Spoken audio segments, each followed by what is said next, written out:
Breed's flame. I was born as I flew from the flint down through the air into the straw in a bowl many hundreds of years ago. The bowl was carried by a woman to a lamp, and I have been tended by women ever since, a constant parade of ever-changing and ever the same women, always 19 at a time. Women of all shapes and sizes. At first, they were mostly women with red hair like my flame, or hair dark as the soot I leave behind, or hair as gray as ash. I burned year after year tended by these 19 women, but every 20 days I was left alone. And then I was tended by the goddess, who seemed as ever-changing as the women. Sometimes she was young as the spring lambs, and as fresh as dew, chanting poetry and singing as she kept watch. Sometimes she was older and had muscles, and would come in blackened and sooty and smelling of iron and sweat.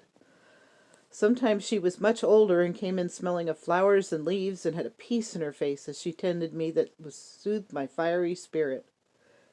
It went on like this for years, first tended by women robed in white and green, who sang to their goddess and all the people they prayed for, and much later the women changed to a somber black robe and were swathed in cloth, and only their faces and their hands were visible to me.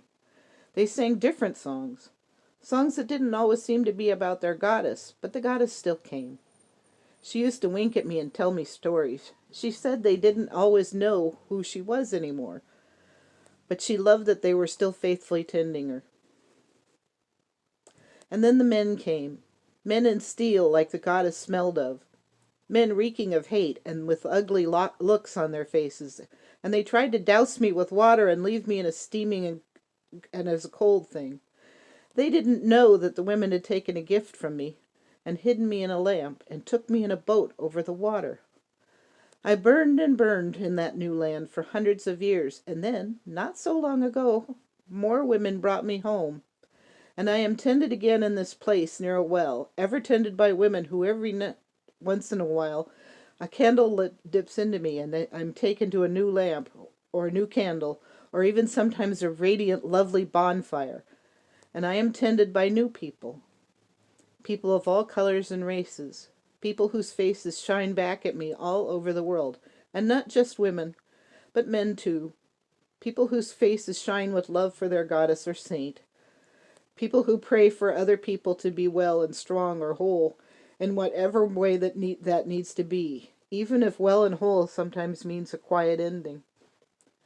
And every 20 days my goddess Brighid returns to me, telling me stories and smelling of herbs or of hard work before she goes out again into the world and the people she loves. And I shine in many places, on many hearths, and I shine for my eternal goddess.